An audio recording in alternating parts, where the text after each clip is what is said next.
Hey everyone, welcome to Nick's Corner. I'm Nick, and today we're going to do a Q&A. I put up a Q&A a little while ago. It was supposed to be my last video batch and totally forgot about it. And so I let people keep going with it and got a lot of really good questions.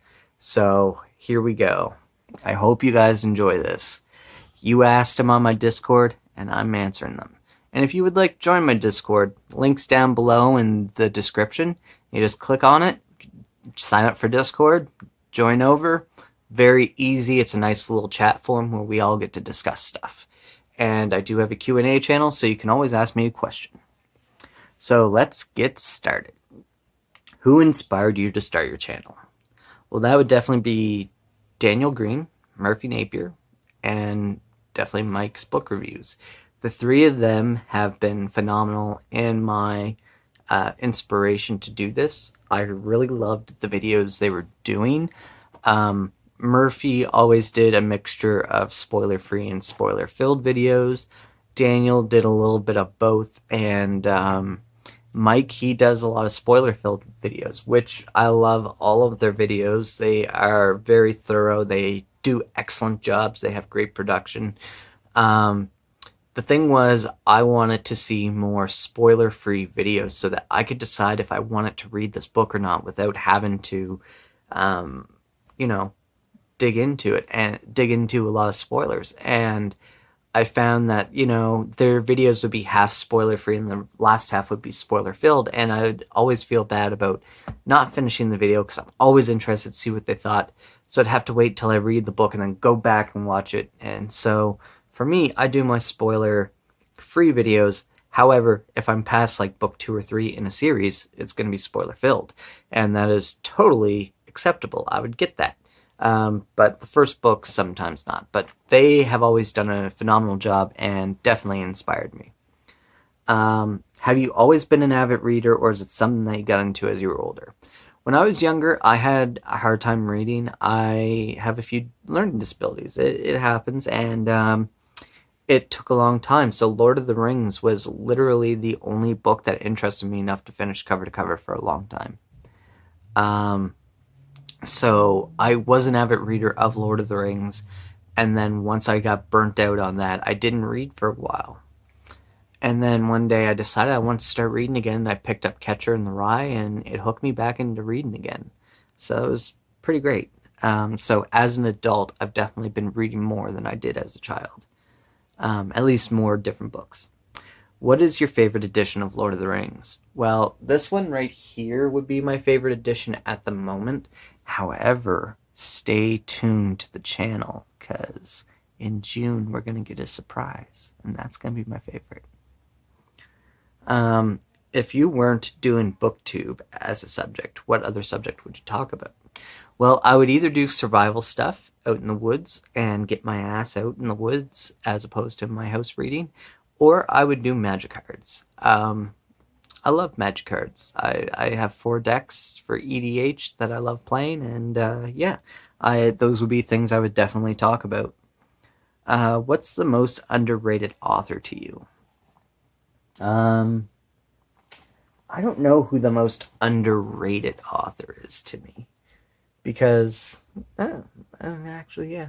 Race Leston, the guy who did the X-Men's Jazz. I'd never heard of him, and the only reason why I picked up his book was because I heard of the X-Men, the jazz man from New Orleans, and read his book, and I thought he was phenomenal. He was definitely a surprise that I really enjoyed.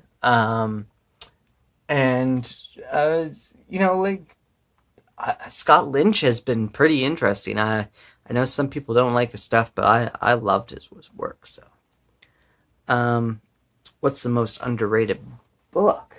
Oh man, most underrated book I've read? Chestnut Man? No, The Whisper Man by Alex North. That book was phenomenal. That book was awesome. I burned through that thing so quick, it scared me, and I enjoyed it a lot. Definitely didn't think it was going to be as big as it ended up getting. It's pretty popular now, but for the first little while it wasn't. So it was very interesting. Do you have books you were forced to read that you love now? I was never really forced to read anything. I was always, given books and always put around books. And I've always picked up books and read little chunks of them and put them down just because I wasn't interested or couldn't find the interest. So yeah, there's that. But I don't think I was ever forced to read anything. What kind of problems have you come across as a booktuber? No real problems. I suppose finding an audience is always difficult when you're starting out because the word of mouth has to get around about your channel. I have a great community that I'm a part of, and there are definitely larger booktubers than myself, like Mike, who definitely give me shoutouts every now and then, which is awesome, and I love that. But finding an audience to kind of bring in to view your stuff. I heard Mike saying that his Stephen King videos don't get nearly as much attention, and that's just true. Booktube is kind of, I don't want to call it a new thing because it's been around for a few years, but it's starting to get picked up by people as a new thing on YouTube, and they're just starting to find out Booktube exists, and that's awesome. What do you hope to achieve with your YouTube channel? Well, I'm doing this as just kind of my own little vlog.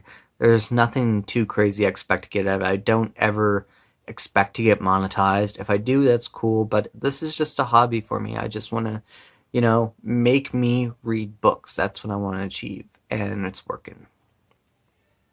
What was your favorite book as a kid? As a child, my favorite book would have probably been Green Eggs and Ham. I love that story, even today.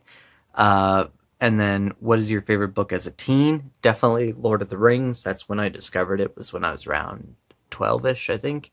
And it's my favorite. It still is to this day. What book are you most excited to read this year? Well, honestly, Lord of the Rings is the book I'm most excited to reread. I'm reading Dune and very excited about it, but honestly, that bad boy right there, the Poppy War. I'm very excited to read the Poppy War and get into it and see what it's about. So, very, very excited about that. Was there ever a book that exceeded or subverted your expectations?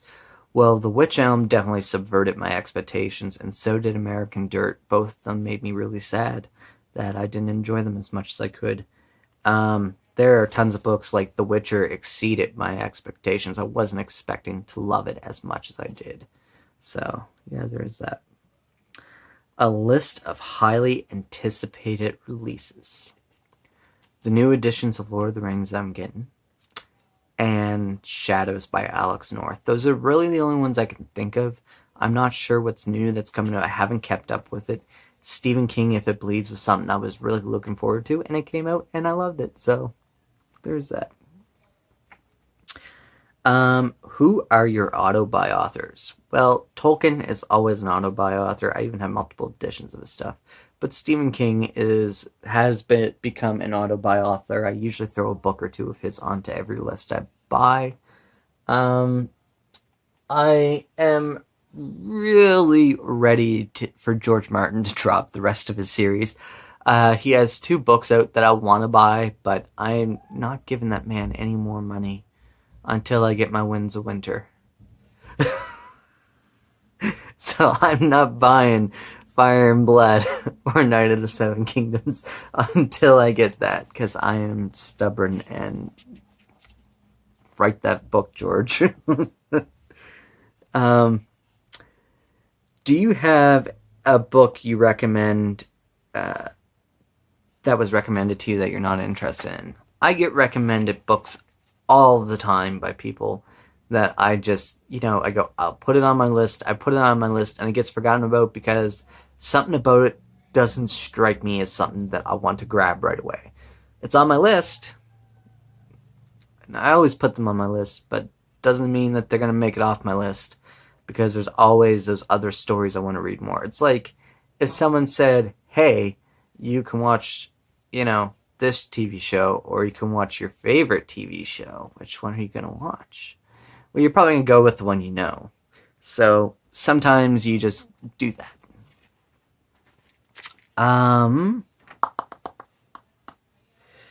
Favorite books from different genres. Lord of the Rings is for fantasy. Dune is definitely taken over for sci-fi. That's for sure. I would say so far Axeman's Jazz for procedurals. That was just so good, so good. The Revenant for like historical fiction. Beat the Reaper for just regular fiction.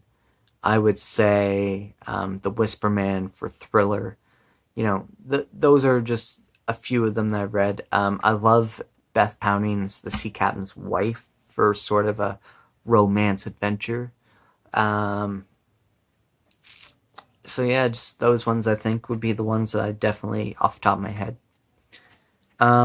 What book do you love but hesitate to recommend to others? Well, a book that I like but don't recommend to a lot of people, and a book that I really enjoyed but am probably not going to recommend to people is Lolita and On South Mountain, just because the content is so difficult to explain to someone why you should read it that they usually won't pick it up.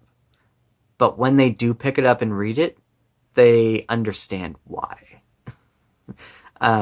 But they're ones I usually don't recommend that I would put on a recommended list because they are both, like Lolita, the subject matter is disturbing and whatnot, but the way that he writes is just, he is one of the best writers I've ever read.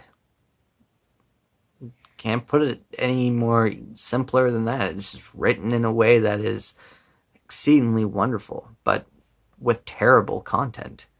On South Mountain, it's heavy content. It's very disturbing. It's very hard to handle and swallow, but it's a book that if you read it, you would be engrossed and have to finish it because you'd want to know what the hell's going on.